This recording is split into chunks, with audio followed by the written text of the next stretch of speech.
Bueno, en la clase de hoy vamos a hablar un poco sobre perforación. Para nosotros normalmente cuando nos hablan de perforaciones, entonces pensamos en el taladro de columna o un taladro radial o en los taladros manuales. Pero normalmente no nos damos cuenta que el torno es un taladro y que precisamente los taladros vienen desde esta máquina.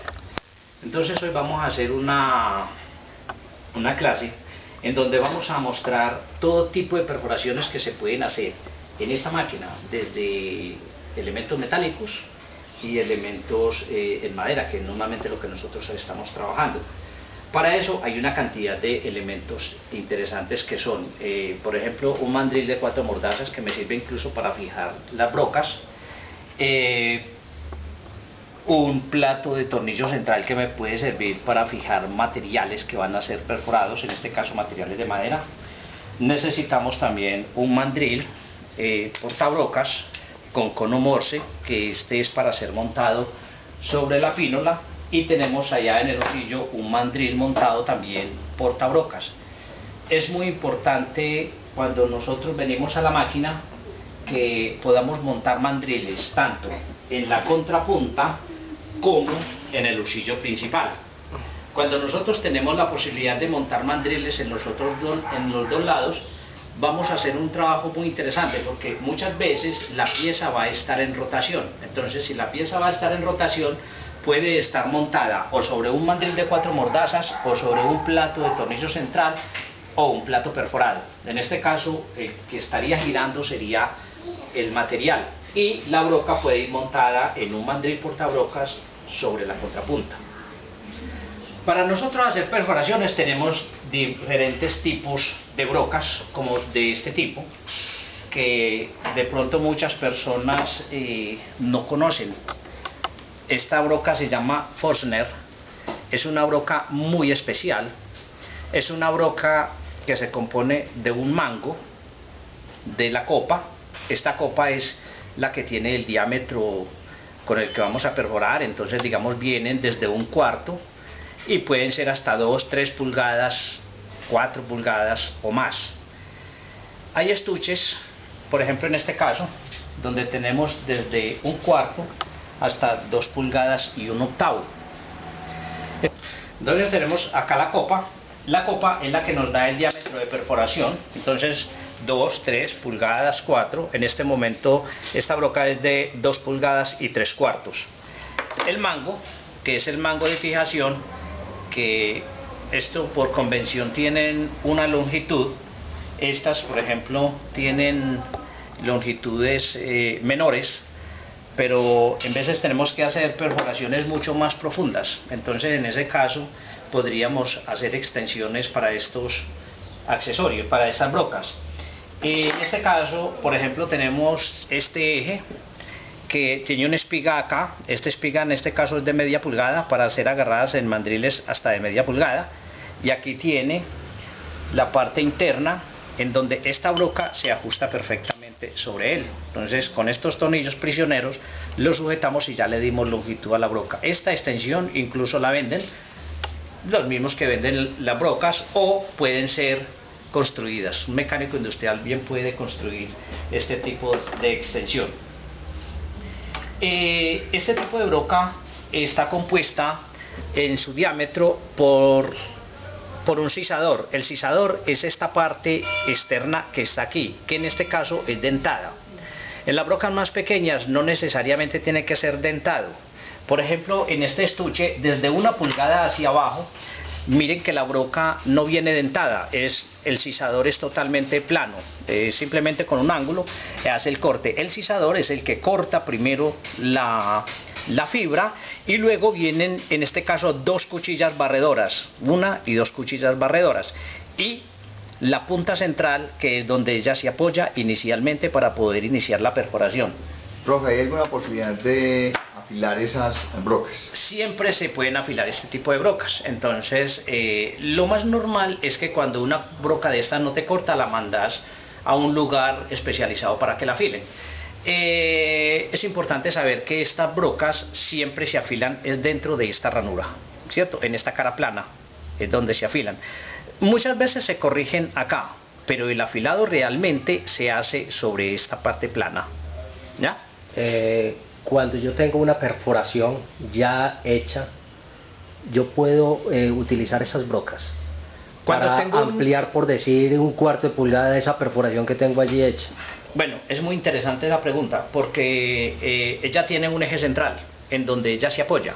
Si ya hay un elemento perforado, si ya hay una pieza que está perforada y voy a hacerlo con esta broca, lo normal es que ella vibre mucho porque no tiene apoyo en su centro, ¿cierto? Muchas veces yo tengo que generar perforaciones con 2 diámetros. Entonces, digamos, con estos 2 diámetros, las dos tienen eje central. Entonces, la forma correcta de hacerlo es que si necesitamos 2 perforaciones que tengan diámetros diferentes, primero la haga con la más grande, ¿cierto? Porque cuando la hago con la más grande, entonces el hueco central que me deja sería el hueco central de esta y la puedo centrar perfectamente. Pero si yo la hiciera con esta y luego voy a generar la perforación con la más grande, esta empezaría a brincar porque no tiene apoyo en su centro. Es muy importante ese tipo de observación cuando voy a hacer esas perforaciones. En estas medidas entonces tenemos una cantidad de brocas que tienen, digamos, aproximadamente diferencias entre un 16, no necesitamos más, puede ser en octavos, en este caso está en 16 hasta 1 pulgada y 1 octavo y luego sigue en octavos. Comercialmente la más grande puede ser que 2,5, 3 las pulgadas. Conozco hasta 5 pulgadas, Sí, ¿cierto? Bastante grande. El problema es que cuando tengo una broca como estas, demasiado grande, entonces tengo que tener máquinas con mucha fuerza, ¿cierto? Porque incluso una broca de más de 1,5 pulgadas para un motor de un caballo ya empieza a ser muy pesada, ¿cierto? Perfecto. Entonces, ese es el tipo de broca Forstner. Segundo. Entonces, ahí tenemos el tipo de broca Forstner. Es una broca que hace perforaciones muy limpias, es una broca que es muy especial para trabajar sobre la cara, para trabajar sobre las caras, canto y cara de las piezas. Cuando vamos a hacerlo sobre la testa es mucho más difícil y necesitamos más fuerza. Trabajar sobre la testa con una broca de estas Forstner es un poquito más difícil y necesitamos una máquina con un poquito más de poder, más caballos de fuerza. Hay otro tipo de brocas que es este tipo de brocas que vienen en espiral, ¿cierto? Aunque todas las brocas normalmente son en espiral. Pero esta broca, digamos, es muy especial por su longitud. Se compone de una punta central, de una cuchilla sisadora y una cuchilla barredora, ¿cierto? La cuchilla sisadora es la que da el diámetro y la cuchilla barredora es la que quita lo que ésta está sisando. Pero es muy importante, miremos en esta broca, tiene una espiral que es la que extrae toda la viruta, pero esta espiral es mucho menor a la cabeza. Por lo tanto, son brocas para perforaciones profundas en donde no hay fricción con todos estos, con todo este diámetro y acá. Miremos la Forstner también, es una broca que tiene un diámetro cualquiera y la espiga normalmente es mucho más pequeña. Cuando la broca Forstner, en el caso de las brocas que son muy pequeñas, entonces viene el diámetro, aquí esta parte que tenía que es un vacío, para que la viruta pueda salir, pero en este caso no hay expulsión de la viruta automáticamente. La expulsión de la viruta se da es por la espiral, sino que en esta tengo que perforar, sacar, para desahogar, que no me queda pegada. En la Forstner tengo que perforar, sacar, porque no tiene desplazamiento de viruta. Esta es muy especial para perforaciones profundas, ¿ya? Pero no para perforaciones que son pasantes, cuando tengo que repetir, y ahora vamos a ver, cuando hablo de repetir operaciones no me sirve porque este diámetro es menor al diámetro de la copa. ¿Cuál es el nombre técnico, profe, entonces? Esto es una broca de espiral. Broca de espiral. Sí. Perfecto. Hay otro tipo de brocas, como estas, que son las que normalmente nosotros conocemos como broca para metal, ¿cierto? Pero parecidas a estas están las otras brocas que sí las conocemos, brocas para madera. Las brocas para madera tienen una ligera diferencia, y es que en el filo, esta es un filo de 120 grados aproximadamente, que es para metal. Esta es una broca de 3 puntas, entonces tiene una acá, acá y en su centro. La broca de 3 puntas es broca para madera. Esta es una broca que se compró para metal, es una broca de 3/4, pero que se le hizo el afilado de las 3 puntas. Yo puedo perfectamente, yo puedo perfectamente coger una broca que está hecha para metal y afilarla con 3 puntas para perforar madera. Pero ojo, también puedo perforar madera perfectamente con esta. Simplemente que cuando la broca entra me desmecha un poquito porque no tiene cuchilla sisadora. En la broca que saco de 3 puntas, este gavilán es el que hace el sisado, entonces hace perforaciones muy limpias. Entonces están todas estas brocas que son en espiral y tienen desalojo de viruta automático, a diferencia de las brocas Forstner que no tienen desalojo de viruta automático. Bueno, entonces ahí tenemos todos los diferentes tipos de brocas que podemos utilizar para perforar en el torno. En la carpintería en algunos procesos nosotros utilizamos una broca que llamamos broca espada, sí, no se la veo ahí, y una broca para metal que lo utilizamos para hacer cajas que solo corta en la parte de abajo, no sirve para barrer lateral, sino solamente para profundizar, y hacemos cajas con ellas dos. Esas no las maneja usted en el torno. A ver, es muy interesante lo que usted está diciendo, y se usa mucho en la parte de carpintería una broca normal de estas para metal, ¿cierto? Para hacer cajas. Entonces usted va, que normalmente las personas que tienen una sierra circular o una sierra de banco, montan simplemente esto en un mandril y simplemente perforan, hallan un tope para la profundidad y luego llevan hacia los lados. Resulta que este tipo de brocas es especial para trabajar por el extremo, para perforar, pero no para barrer, ¿cierto? Porque no es una broca, o sea, las personas hacen unas perforaciones muy adyacentes y simplemente le hacen fuerza de lado a lado para poder generar una caja, incluso quedan muy feas. Más por fuerza que por corte. Sí, más por fuerza que por corte, porque esta broca no es de corte lateral. Para eso vienen las fresas que se usan en las ruteadoras, que podría yo montarla también sobre una sierra de banco, y que la única diferencia sería que la sierra de banco no tiene las revoluciones suficientes para poder fresar. Correcto. Entonces, lo mejor para hacer una caja es una fresa, que puede ser de filo recto o puede ser en espiral. En espiral es mucho mejor. Eso es una operación que se hace normalmente, pero que no es tan técnica. Funciona, pero no es tan técnica. La broca espada. La broca espada es otro elemento muy utilizado en la madera, ¿cierto? La broca espada es un elemento que trabaja por raspado, porque es una cuchilla plana, ¿cierto? Es efectiva. No es muy funcional en las testas, pero igual funciona bien. Y lo último, lo que llamamos como sierra copa, que digámoslo se parece, digámoslo, a las Forstner, pero con lo que hacemos perforaciones. Es una sierra como para chapas. Exacto, para colocar chapas. Esa tampoco lo utiliza usted en su proceso de torno. Normalmente no. Ese tipo de sierras, que bien sabemos nosotros que lo usan para chapas de interiores. Correcto. Y también es usado para perforación de láminas, o puede ser metálicas, o también se pueden utilizar para láminas de madera, triples, esos elementos, pero que sean muy delgados. No sirven para cosas que sean de mucho espesor, porque ya no tiene desalojo de viruta, solamente corta la parte externa. Como es una sierra, tiene una broca central y corta la parte externa, ¿cierto? Entonces ahí hay una gran variedad, pero estas son las más comunes, y desde la parte técnica son como los mejores elementos para hacer perforado.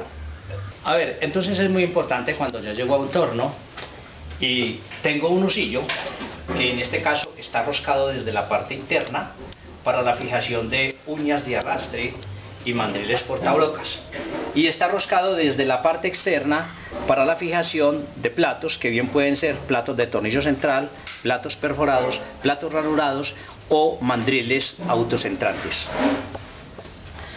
Luego en la contrapunta, entonces tengo un husillo. Husillo es la parte que está saliendo, husillo o pínola, y esa pínola normalmente es lo más normal que sea de cono Morse. El cono Morse es un elemento de fijación. El cono Morse este elemento es un cilindro que tiene dos diámetros, tiene un diámetro menor, un diámetro mayor y una conicidad de más o menos 1.5 grados. Son elementos mecánicos estandarizados en la industria, que bien pueden ser milimétricos o en pulgadas, siempre serán iguales. El cono Morse es un elemento que se ajusta simplemente por contacto entre los dos diámetros.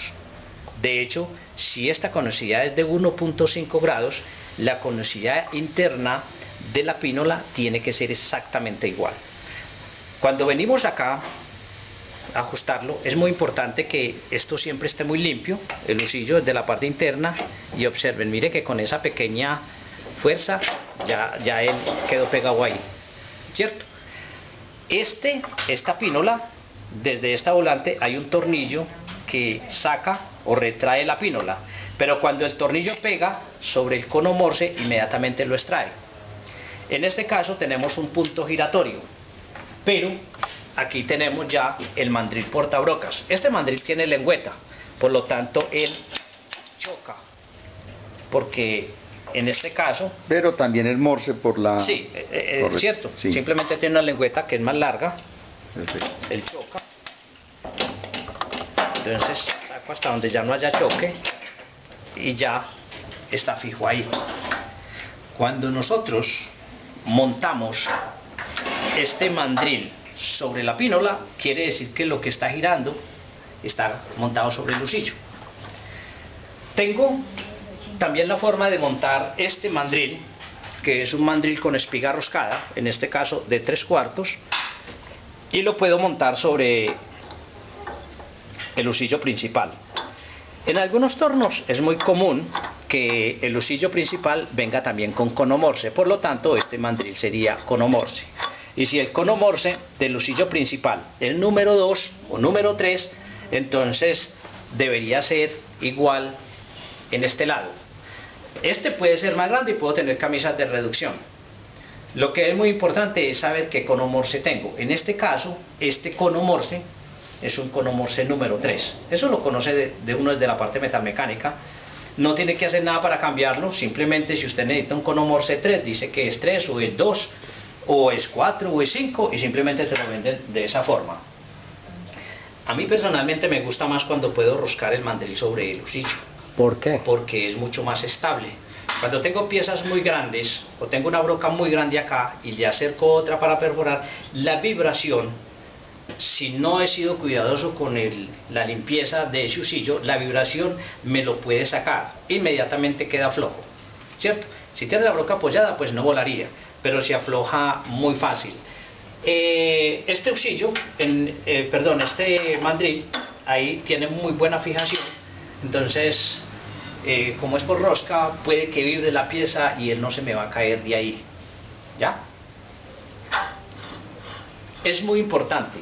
Entonces, cuando voy a perforar en el torno también es un taladro, entonces decíamos que yo haga la siguiente prueba. Puedo cerrar este husillo y venir acá y comprobar que los centros dan exactamente, ¿cierto? Sí. Porque eso me garantiza que cuando voy a hacer las perforaciones, entonces sean muy precisas. Entonces vamos a empezar a mirar en esta máquina qué cosas podemos hacer adicionalmente, y esta parte es muy importante porque muchas personas tienen tornos con este tipo de accesorio pero nunca saben. En este caso nunca saben para qué es. En este caso tengo esta volante, pero esta volante está llena de huecos, perforaciones, en este caso de 3/16. Todas esas perforaciones que aquí en este punto, observen que se ven de forma desorganizadas, tienen un orden sobre su diámetro, o sea, son círculos. Para que miremos qué es círculo, prendamos el torno para que las veamos que se centren. Entonces ahí estamos viendo que hay una línea, 2, 3, 4, 5 líneas acá, para que se vean bien de pronto. No, en el papel. ¿Ya? Entonces Esos círculos, cada uno tiene un número de perforaciones X. Entonces, acá, cuando se genera este tipo de divisor, podemos ver acá que aquí están de forma desorganizada. Aquí es donde empiezan. Si son pares, al otro lado debe estar exactamente como está aquí. Y en este caso tenemos el primer aro de 48 agujeros, el segundo tiene 40, el tercero tiene 36, el cuarto tiene 30 y el quinto tiene 24. Simplemente, como es un plato que yo mismo diseñé y lo construí, quise hacerle ese número de perforaciones. ¿Para qué me sirve? Entonces, ahorita vamos a ver que nos sirve para montar algún tipo de platos o cilindros y generar perforaciones con la misma distancia entre sí, bien sea sobre una cara o sobre un diámetro. Esto se llama un divisor. Y vamos a ver ahorita, cuando empecemos a trabajar, cuál es la aplicación. Comercialmente se encuentra este es un dispositivo realmente. Eso es un dispositivo. ¿Ese se encuentra comercialmente? En algunos tornos europeos o americanos vienen con algún tipo de perforaciones. De pronto vienen con 12 o con 24 o con 16, no traen más, ¿cierto? Como teníamos una volante muy grande, le hice esa cantidad de agujeros que ahorita vamos a ver para qué nos sirven.